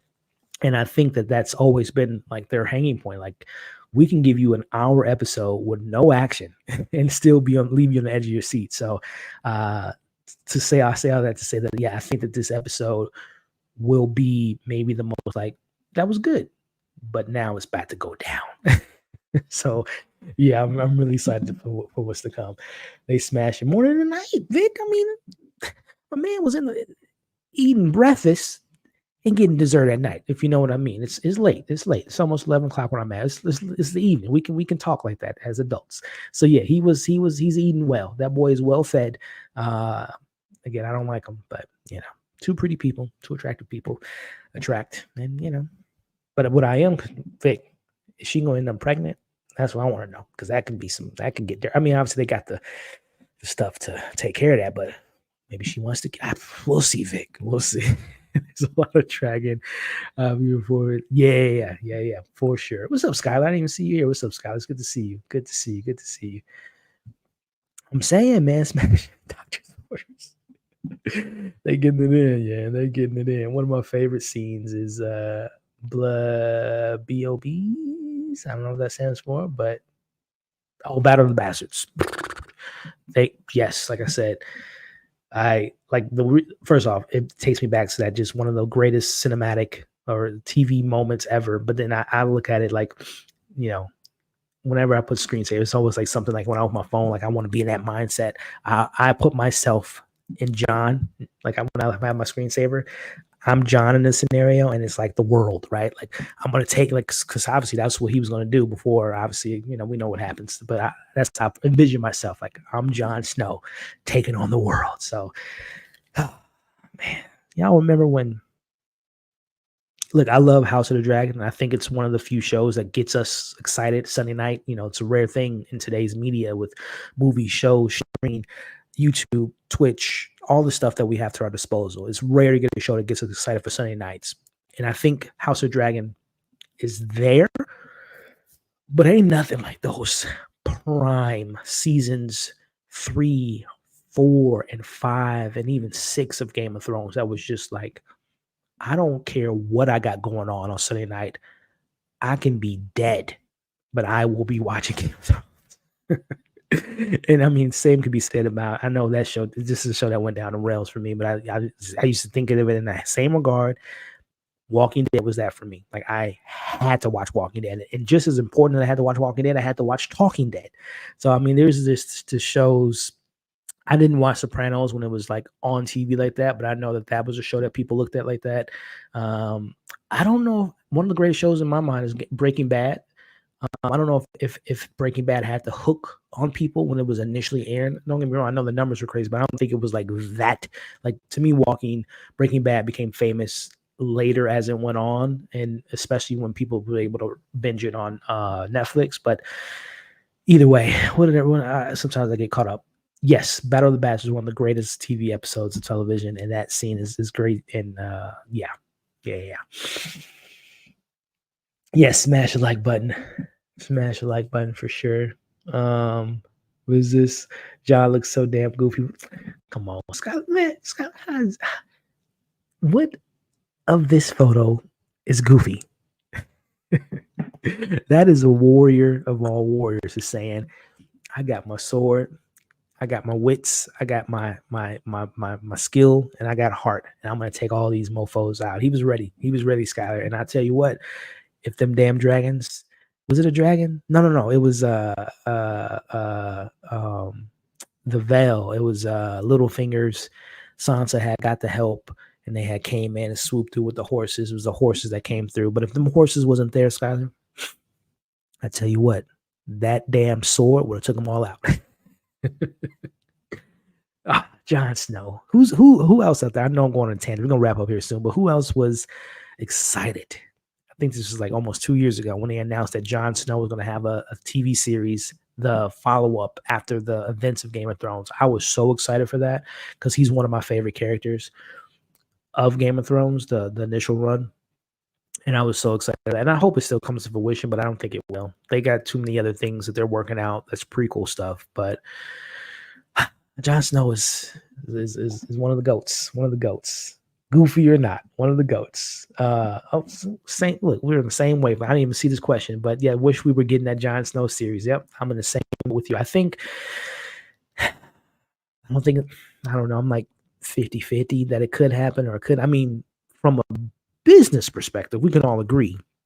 I'm not even talking about who writer, directors, all that. I'm just talking about just from an IP business excitement perspective. A Jon Snow series would do numbers. Like even if it's terrible, first episode, I mean, moving and just the first night will probably be like the highest watched show in recent memory. So I would love for that show to happen, but I don't know. I don't think the people that needs to be involved, I don't think they would be involved.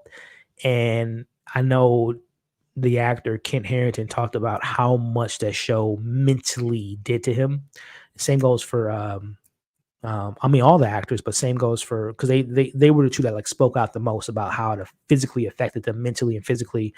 What is Danny's the actress name? Emilia Clarke. She talked about how like she had like she got sick from the show because of like how much stress she had while doing it.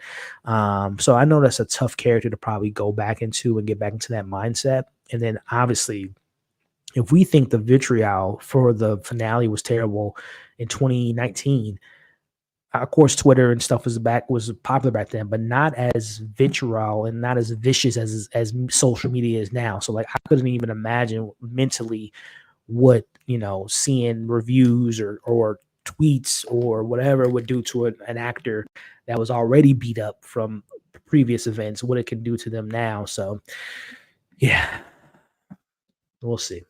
I'm excited for the stuff they have now. Stuff like there's a couple shows that I'm not familiar with because it's like old stuff, but it's like stuff that I'm really excited. Like I think they're doing like the first Aegon, like Aegon the Conqueror. I think they're doing that show, which I'm really excited for. But yeah, nice. Yeah, I hope we get more of Starks this season. By the way, the boys watch along is tough because they're like at 12 a.m. and I'm up. Don't get me wrong, but I don't know. I doubt it. I'm going to do my breakdowns, obviously, but a watch along for that show probably is going to be a no-go unless it's like a watch along that night if I'm available. But yeah, I doubt it. I don't know why they do that, by the way. They premiere shows at, well, it's 3 a.m. for me, but I think it's like 12 o'clock Pacific time. It's silly. I think they announced it, and then as the years went by, Vic, they just said that they couldn't crack the story. I mean, they might bring it back because again, like I mentioned, the IP is just so valuable. But right now, I think they just can't find the entry point of like, what does a Jon Snow series look like? Does that include Sansa, Arya? Do they return? Are there bigger threat? Like, what's the next step of like, is the king Bronn, is he leading the king? Like, what does that mean? So I don't know if it's like, his own path. Cause obviously he was killed, Dany, and he was locked up and they let him go. Tyrion let him go, but like, it's just, I guess it's just a lot of moving pieces, right? Because if Jon Snow's there, then like I said, all those other characters would probably be involved and maybe they don't want to be involved. So, we'll see. A Prey watch along. Yeah, Prey's great. I love that movie. Are you watching Dark Matter? I had the opportunity to get, shout out to Apple.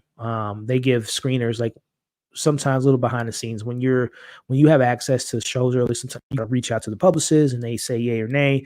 And it's a different publicist for every individual project. So even though I might have access to like an HBO press site, every show has a different publicist that represents that show, and you have to ask them if you can screen it and review it. Yada, yada.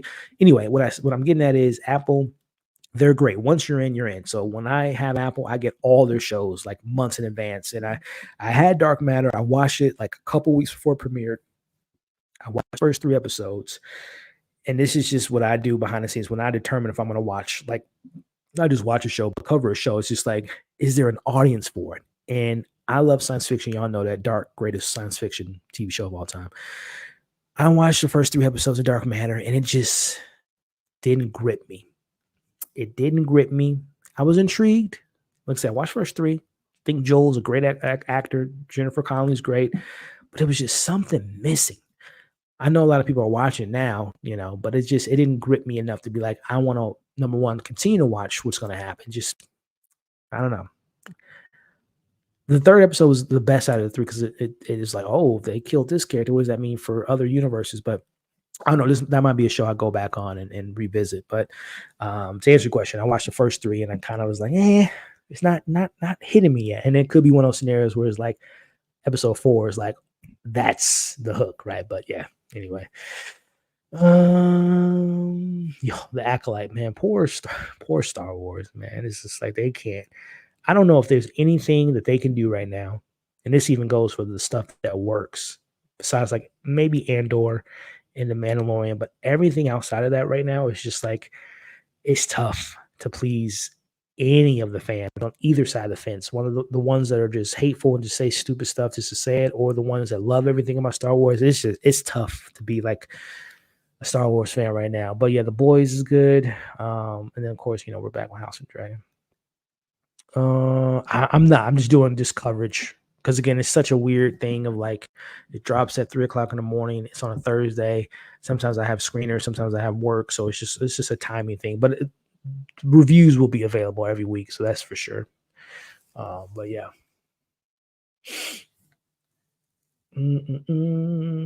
Dark Matter is good. Yeah, like I said, I heard some people. I know a lot of people that like it. It just didn't catch my attention after the 3rd episode.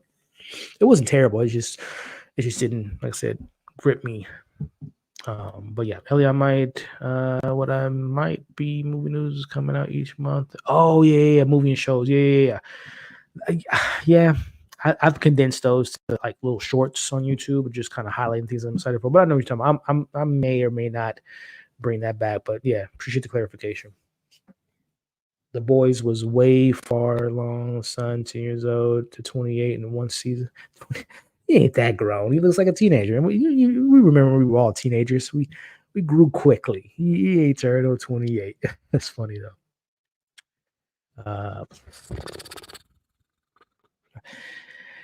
I don't know how they do it. And they manage to just top themselves every week. Good to see you, Skyler. Thank you, man. Good to see you. Any other questions? Yes, Battle Bastards and Sansa's Revenge following the episode. Chef's kiss, Jessica. Chef's kiss. When she got her moment with Ramsay in that episode, but then also followed up, like you just mentioned, with Littlefinger, with Arya sicking her dog on him. Man, there's just iconic moments in TV history and movies too as well, but just TV that I'll never forget. Man, those were just some good old days. And House of Dragon has those moments too. But man, when you got to remember, man, going back to Game of Thrones, when Sansa, she was one of my least favorite characters on television. When she was a little arrogant, annoying girl. Oh, Joffrey, I want to be the next. But then that character development, and we saw them kids grow up to become adults, man. Over time, some good stuff, man. Some good stuff. Anyway, reminiscing. Who are you and why are we best friends, Chad? Leftovers is one of the greatest shows of all time. 3 seasons. Damian Lindelof, Justin Theroux, Carrie Coon. Oh my gosh, so many. I think of that. The intro to that show. You just became best friends, Chad. If y'all don't know, I love Leftovers, man. One of my all-time favorites. HBO, another great HBO show. I try to remember that stuff.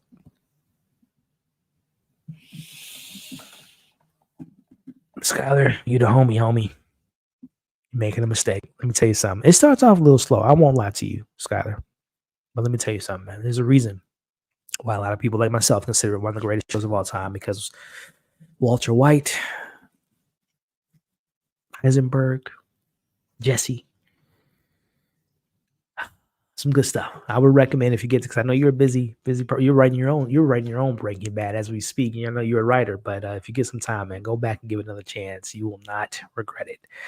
White Lotus, one of my favorites. I love White Lotus. Can't wait for the new season in Taiwan.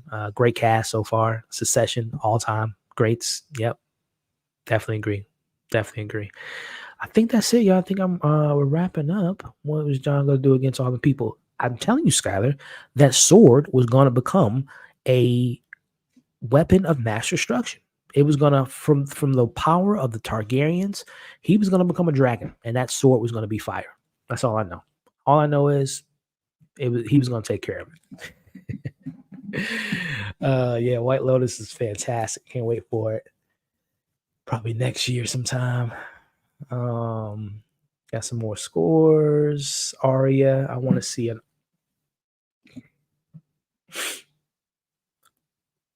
I think Macy, she's another actress that said it at that show, because obviously she grew up with that show. I think it did some, and I mean, you look at it now. I mean, they're all successful in their own right, but none of them are in the zeitgeist like that anymore. Because I think that show just did so much. I mean, they're set for life, financially speaking.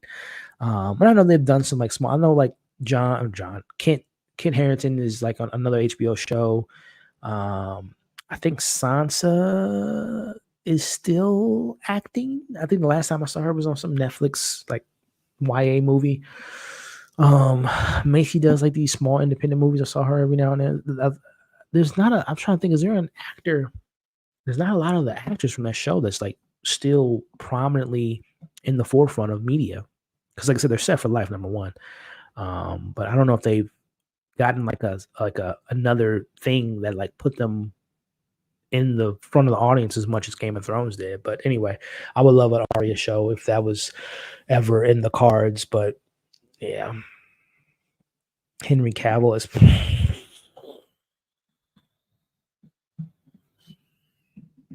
Reel that in.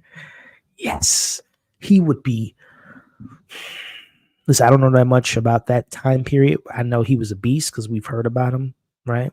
I mean, you got to be a beast if all these generations of Targaryen are naming their kids after him. He has to be someone special. From the images I've seen in like books and fan fiction, like he would be perfect. Ooh, man. I'm a big Henry Cavill fan.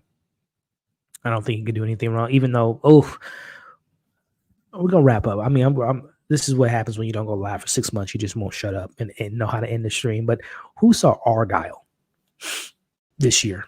Yeah, it came out this year. I know it's forgettable, but who saw Argyle?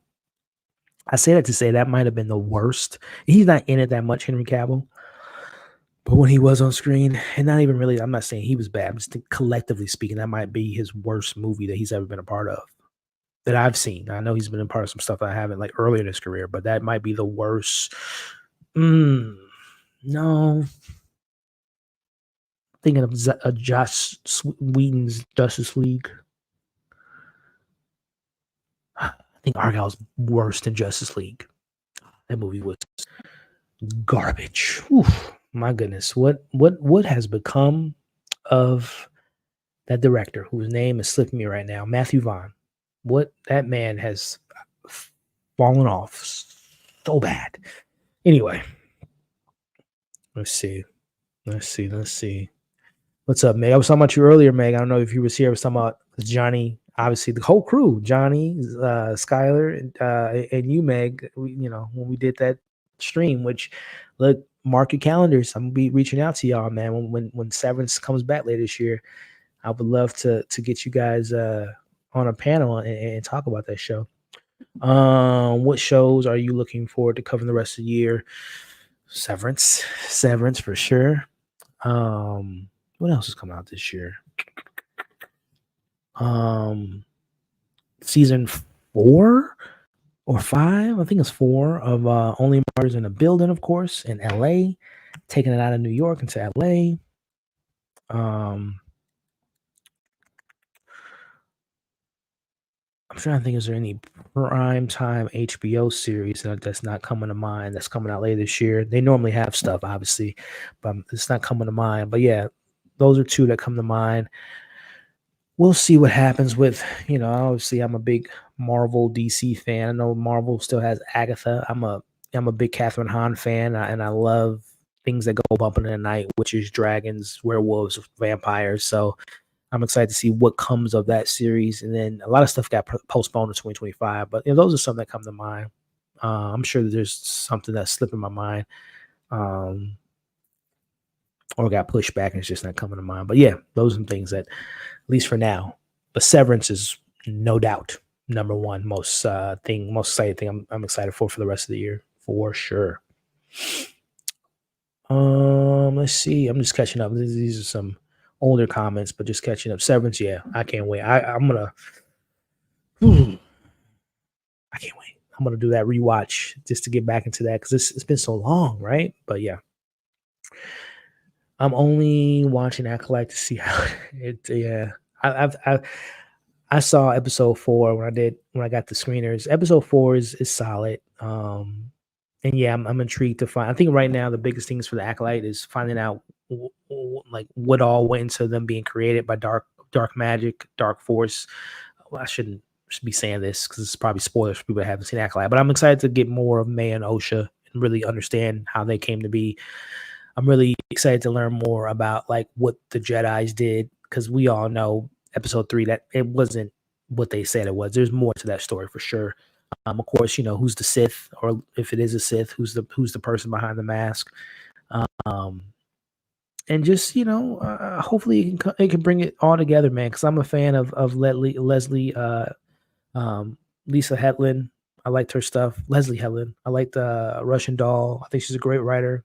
I love her enthusiasm for Star Wars, and it's just unfortunately, Star Wars is one of those rare IPs that are just like people hold it so near and dear to their heart that when things, and rightfully so, when things are like uncanonized or things are made to fit a narrative that breaks other things that's been done in Star Wars. So I get some people's frustration, but obviously we live in a time now where if it's not a certain thing, then it's just like terrible. But yeah, I'm hopeful that Star Wars can bring back that joy that we all used to have when we were younger. Which, I mean, to be fair, sometimes you grow out of things. I'm not saying that that's where I'm at with Star Wars, but I know some things just don't hit the same like when you were younger, and nostalgia and excitement, and you don't really nitpick on VFX and storylines and acting things. It's just like you're taking it all in. It just brings you back to a memory. But then when you get older, you're like, what? Why isn't this clear? And to be fair, I'm not just blaming all the Star Wars, and this goes for any franchise or TV show, movie. Sometimes things are just not written good. Sometimes acting isn't good. Some things aren't good. But I think sometimes something like Star Wars is just, I think people have what they envision it to be, and they always go back to when they were like a little kid or they were younger, and they just remember that fondness, that memory of just like seeing the Millennium Falcon and Han and Leia and Luke and lightsabers and Darth Vader, and just going back to just like being a kid again. And it's just like sometimes that's the thing about growing up. Sometimes you grow out of things, but we'll see. I'm hopeful that we'll get back to that great time when we can all celebrate it. But anyway, some great comments here. Leftovers tick me off. I need an answers. I know From was a show that people love that I haven't watched. I watched first season and a half. Hell yeah, thanks. No problem, Chad. Thank you for bringing up the Leftovers, man. I love when people talk about that show. That whenever I meet someone that says that they are fans of Leftovers and Dark, I'm like, we just became best friends. Those are 2 shows that are extremely underrated that I just can't talk highly enough about. Watchmen. Who said Watchmen? Who I just saw Watchmen somewhere. Another great show. Voices, yeah, Watchmen.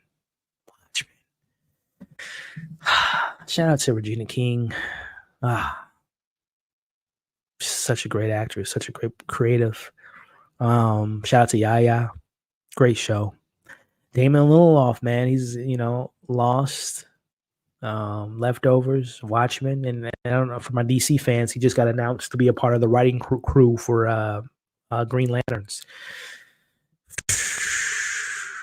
That, let's see, don't get me started on DC, y'all, because we are coming, and we ain't gonna look back. We ain't gonna look back once we get on that true DC is going to be what it needs to be when that time comes next year. Superman, baby. Oh, thank you, Collector. Yeah, the Penguin is a show. It's late, long day. Another shows you can add to my list: Penguin and Dune. Yes. Both of them very highly anticipated, and can't wait for both of those shows. What did I rate X-Men 97? The highest score that's available on the score sheet, 10 out of 10, 100 out of 100, A++++. Loved it. No complaints. Can't wait for X-Men 98, X-Men 2000 next year, maybe. We'll see. But listen, man, we can go for an hour. I love this kind of catching. This is like a catch up. This is more than anything, right? We've talked House of Dragon for almost 2 hours, and now we're just catching up. So I appreciate this. But I'm gonna wrap it up and see if there's any other last. What did you say? Dark was so good, but Zero. Listen, Skyler, when I was plugged into that world, I was so locked in. I'm not saying I was an expert or I knew everything that was going on, but for the most part, I was able to follow along with a lot of it because a lot of moving pieces, a lot of family trees, a lot of biblical undertones of Adam and Eve and all that stuff. But one of the greatest shows of all time, no doubt about it. Perfect show. Animated shows coming soon. What animated show? Oh, Watchmen. Yeah. I saw that trailer. Looks fire. I'm just reading it. Last Look, Lanterns on the way. That show gonna be fire. I can't wait to see who they cast as Hal Jordan and Jon Stewart. That's gonna be a great day when they announce that cast. That's gonna make or break the show for me. We're getting another Superman. If we're gonna set things right with the DC, we gotta start off with the best. Well, not the best. The best is Batman, but the greatest superhero of all time. Whether you like him or not, is Superman. He's the most recognizable character like ever, besides like Jesus. As far as when you go anywhere in the world, people know the symbol of the cross and they know the S symbol of Superman. So yeah, we gotta kick things off right with the man with the plan. That's Superman. So yeah, I'm excited for it. It kills me when people say, something. It kills me because they're missing out on so much greatness. I think that's it, man. Skylo. I got Skylo. I saw Skylar's name and I saw Silo and I combined the two and said Silo. Silo is a show that I need to catch up on. Another show I need to catch up on, believe it or not, the most watched show ever. Yeah, I did not like it. It goes back to Dark Matter. I watched the first 3 episodes of Silo before it even came out, and I was like, where is Rebecca Ferguson? No, I didn't watch the first 3 episodes. I watched the first episode, and I want to say pissed. And I know she's heavily involved in the show, but she pops up in like the last 2 minutes of this. I'm like, I'm here for Rebecca and she's not here. So I gave up on the show. And then lo and behold, it's like one of the biggest shows of last year. So I regret not giving that another chance, but yes, I will go back, watch it. I heard it's great. Obviously season 2 is coming out this year, I think, or early next year. But yeah, Silo, I did not like it. It just, I was like, where's Rebecca? What, it just, yeah. And yeah. What's her name? The wife of David Oyelowo. What was her name?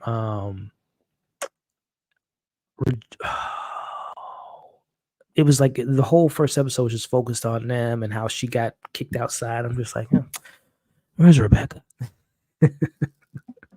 Anyway, I got to go back. Regina Jones. She's hit or miss for me, Skylar. Now she was the main character of episode 1, rightfully so, because it sets the stage for, what's really out there and all that stuff. But yeah, I gotta go back. Anyway, y'all gonna keep me on here for 19 hours, which I appreciate y'all. But I gotta go to bed and I gotta get some stuff ready for tomorrow and this week, which is The Boys.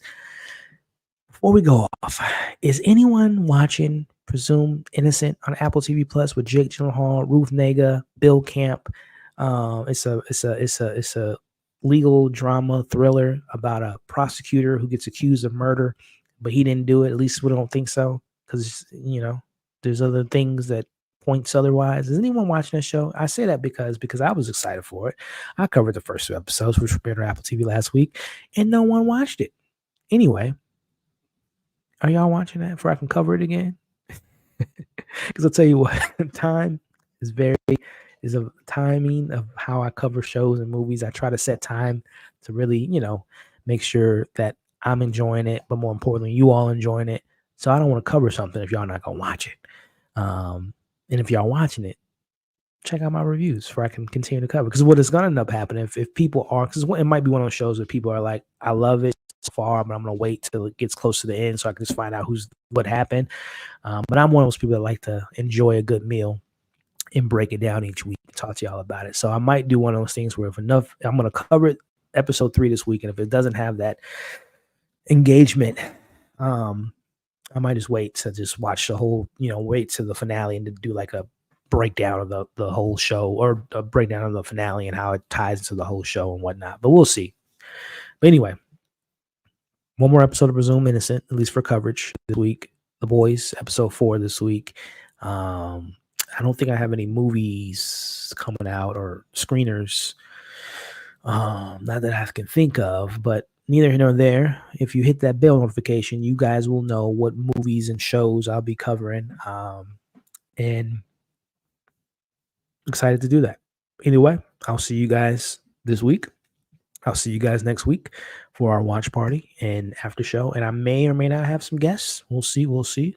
But anyway, I appreciate y'all for joining me last hour, 2 hours ago for the watch party, and join me for these 2 hours of me ramming. You all are awesome. Again, happy Father's Day to all the great fathers out there. And y'all have a great, productive, safe, fun, exciting week. And do your damn thing. I'm gonna leave y'all with this. Okay, hold on, let me remove this. This is for Skylar in particularly. This is you guys this week, and this is any problems that come your way. Face them with your sword and take them out. That's for you, Skylar. Y'all have a good night, and I'll catch you on the next one.